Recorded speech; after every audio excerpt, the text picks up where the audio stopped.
L'invité de Smart Impact, c'est Antoine Sanchez. Bonjour. Bonjour. Bienvenue. Vous êtes le directeur de la prescription nationale chez Mitsubishi Electric France et vous publiez pour la première fois un baromètre de la consommation énergétique des bâtiments tertiaires. On va évidemment prendre le temps d'en détailler les résultats. En quelques mots, quels produits propose Mitsubishi Electric? On parle quoi? De confort thermique, d'optimisation de la consommation, c'est ça? Exactement. Moi, je suis dans la division chauffage-climatisation et Ouais. donc nous vendons des produits pompe à chaleur pour le confort thermique. Effectivement, ça va de la pompe à chaleur du résidentiel pour les particuliers jusqu'à des solutions tertiaires pour les bâtiments, banques, assurances, commerces, voire des data centers. Donc, on est du petit pompe à chaleur, de la petite pompe à chaleur à des systèmes très importants. Ouais. Tout à fait. C'est quoi un directeur de la prescription nationale? Alors J'avoue que oui, je découvre ce titre. effectivement, on me pose souvent la question. Oui. Donc, la prescription, c'est quoi? Mhm. En fait, lorsqu'on construit des bâtiments, il y a des cahiers des charges dans lesquels les architectes et les bureaux d'études mentionnent des produits techniques. Et nous avons une équipe de prescripteurs qui visitent des bureaux d'études pour mettre les bons produits de confort thermique Mhm.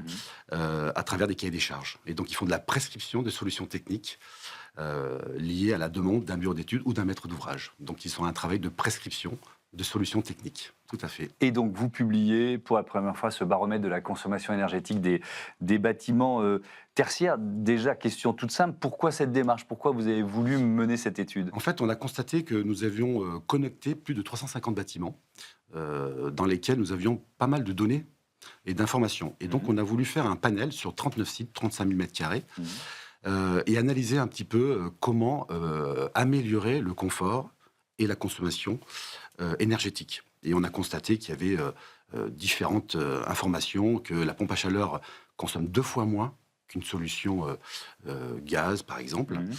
Et puis, par des simples usages, on pouvait baisser jusqu'à 37% de consommation, grâce, par exemple, à de la programmation. Et tout ça grâce à des outils digitaux qui nous permettent de piloter un bâtiment. Donc, nous sommes une petite partie d'un bâtiment, hein, Ouais. chauffage, climatisation, il y a l'éclairage, il y a tout ça. Et nous, on peut s'intégrer puisque le chauffage, climatisation est une part importante de la consommation. Et donc, nos outils permettent d'améliorer justement ces consommations. Alors là, on est dans le tertiaire. Donc, quel type de bâtiments? Des banques, des bureaux, par Alors, exemple? notre panel s'est orienté sur les banques, Mhm. hôtels. Des Et- hôtels aussi. D'accord. Exactement. Mhm. Et les bureaux. Et donc, et justement, c'est ce qui est intéressant, c'était les différents usages. Par exemple, les hôtels, eh ben, on va consommer 3 fois plus. Pourquoi? Parce qu'il y a un usage jour et nuit Mhm. par rapport à des bureaux où la nuit, effectivement, il y a pas d'occupants. Mhm. Et donc, on a constaté qu'effectivement, en programmation et selon les usages, on pouvait adapter la consommation. Effectivement. Pourquoi vous vous êtes intéressé spécifiquement au secteur tertiaire? Est-ce qu'il y a plus de gains, d'optimisation de la consommation d'énergie Alors, à y faire? oui, effectivement, il y a un gisement énorme. Mhm. Et puis, il y a la réglementation. La réglementation avec, par exemple, le décret tertiaire Mhm. qui, à 2050, il faut consommer moins 60% par rapport à un panel de 2019. Donc, il y a un gisement qui est énorme. Et grâce à des solutions, bien sûr, thermodynamiques, pompe à chaleur, et grâce aussi à des outils digitaux, on peut baisser drastiquement la consommation. Mm. Et donc, on a des données vraiment fiables. Ouais, et c'est à ça que sert ce baromètre. Avec quels outils, quelles méthodes de calcul? C'est ce que vous aviez finalement en données disponibles que vous avez Exactement. travaillé, En fait, donc on a bien sûr, on a des panels par Mhm. rapport à l'ADEME ou la réglementation qui demandent des kilowatts par mètre carré. ouais. Et on s'est aperçu effectivement qu'en récupérant ces données, en analysant un petit peu les données, on avait vraiment des informations très intéressantes et on a voulu les exploiter. Et ça va permettre aussi aux maîtres d'ouvrage, aux bureaux d'études, Mhm. de se projeter dans la construction et d'utiliser ces outils digitaux. Parce que vos outils sont connectés, tout simplement. Exactement. Voilà. On parle de bâtiments intelligents, Ouais. mais il faut savoir qu'aujourd'hui, dans le parc tertiaire, bancaire, bureau, il n'y a que 6% de bâtiments qui sont connectés, qui ont une gestion de Mhm. pilotage. Donc il y a un gisement qui est énorme. Et effectivement, on parle de bâtiments intelligents, mais tous ne sont pas intelligents. Donc il faut travailler dans ce sens pour générer des économies d'énergie.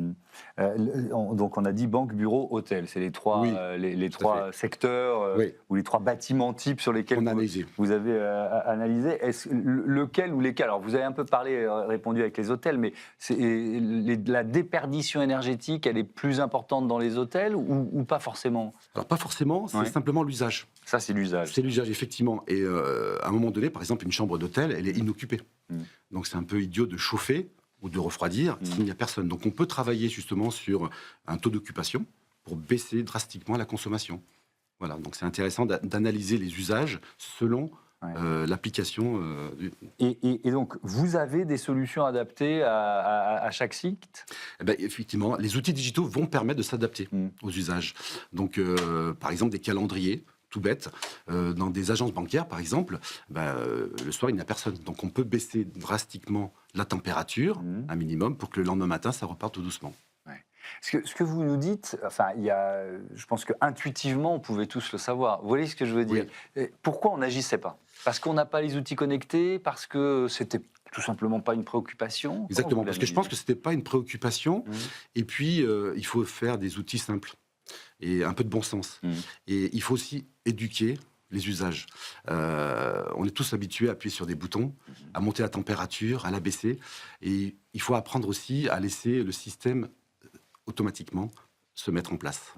Quand vous discutez avec... alors là, en l'occurrence, j'ai bien compris, c'est plutôt des maîtres d'ouvrage qui sont vos interlocuteurs, mais si on va jusqu'au stade du directeur d'hôtel ou d'une banque ou d'un site tertiaire, le principal argument, c'est l'argument du gain économique, c'est-à-dire on va faire baisser votre consommation d'énergie. Est-ce que l'argument environnemental, il arrive bien après quand même? Alors aujourd'hui, il y a vraiment une prise de conscience entre l'environnement, la consommation, et puis il y a la facture, bien entendu. Et puis, il ne faut pas oublier le confort. Il faut allier confort, facture énergétique et consommation. Donc je pense qu'aujourd'hui, il y a une prise de conscience quand même de tous ces paramètres. Et aujourd'hui, je pense qu'on travaille beaucoup sur ces aspects-là et tout le monde est vraiment conscient de ces enjeux. Sur le confort, tiens, est-ce qu'on s'est habitué à travailler trop chaud? Vous voyez ce que je veux dire? Parce que quand on nous dit, tiens, vous allez bosser dans un bureau à 19 degrés, ça grogne un peu parfois. Alors effectivement, il faut adapter. Lorsqu'on est dans des bureaux où on ne bouge pas, il faut augmenter la température. Un peu. 19 degrés, c'est pas forcément suffisant. Parce que c'est difficile. Par contre, voilà, dans les salles de réunion, on peut être largement à 19 degrés, effectivement. Mais voilà, il faut s'adapter à des situations. Est-ce que vous donnez une sorte de grille de conseils en fonction des bâtiments, justement pour adapter la consommation? Justement, le bâtiment intelligent doit apporter des solutions. Et effectivement, on doit s'adapter selon les usages. Un bureau occupé, inoccupé, salle de réunion, hall d'entrée. Et donc tout ça doit se mettre en place. Mais voilà, c'est des usages... parfois difficile à mettre en place. Et si je reste sur l'exemple de l'hôtellerie, enfin, quand on a un hôtel dans le sud de la France, du côté de Perpignan ou en Bretagne ou en Normandie, on a évidemment pas les mêmes contraintes. Et exactement. Les zones géographiques sont très importantes. Il faut s'adapter par rapport au sud, à l'ouest et au nord, et les températures justement, vont s'adapter. Effectivement, ça, c'est irrémédiable. Quelle solution vous proposez? On peut être un peu plus technique, je ne sais pas, on parle de pompe à chaleur, mais pour rendre ces bâtiments moins énergivores d'une certaine façon. Écoutez, aujourd'hui, effectivement, tout ce qui est pompe à chaleur diminue drastiquement les consommations. Après, il y a d'autres solutions aussi. L'eau chaude sanitaire. L'eau chaude sanitaire peut aussi, c'est une grosse consommation, par exemple, dans l'hôtellerie. Vous avez des grosses consommations en eau chaude sanitaire et on peut apporter ces solutions pour baisser la consommation, effectivement. On peut peut-être faire un point, puisqu'on parle de pompe à chaleur. Je ne me rends pas compte si la France est en avance, est en retard par rapport à ses voisins européens en matière d'équipement. Il y a encore un gisement d'équipement, j'imagine. Tout à fait. Il y a un gisement énorme. Effectivement, aujourd'hui, le gouvernement fait la promotion, il y a des primes rénov'. Et effectivement, on rattrape le retard. Mais il y a encore un gisement énorme, effectivement. Parce qu'on peut en installer partout? Ou alors il faut des conditions spécifiques pour installer des pompes à chaleur? Aujourd'hui, dans le monde résidentiel, on peut l'installer partout. Aujourd'hui, on a des pompes à chaleur qui, effectivement, parfois, on a toujours eu peur du bruit. Mais aujourd'hui, on a des solutions vraiment qui sont à faible sonore. Et aujourd'hui, on peut les installer pratiquement partout. Alors, j'ai vu que vous aviez un DRV hybride à récupération d'énergie. Alors, c'est chouette, on va découvrir ce que c'est. C'est quoi ça? Alors, C'est des pompes à chaleur, pour parler tout simplement, des oui. pompes à chaleur pour le monde tertiaire.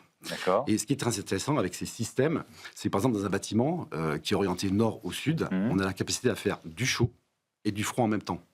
Donc c'est des systèmes très intelligents et on récupère l'énergie pour justement optimiser la consommation. Donc c'est des systèmes très performants qui permettent de faire du chaud et du froid en même temps, ce qui est haute technologie. Et alors, par rapport à, on va terminer là-dessus, c'est vraiment une question de curieux, par rapport à une pompe à chaleur que je pourrais éventuellement installer chez moi, ce que vous installez dans un bâtiment tertiaire, c'est quoi, 10 fois plus... C'est 10 fois plus gros, C'est 10 fois on parle plus de gros, mégawatts. D'accord. Ouais. Dans une pompe à chaleur, on parle de kilowatts.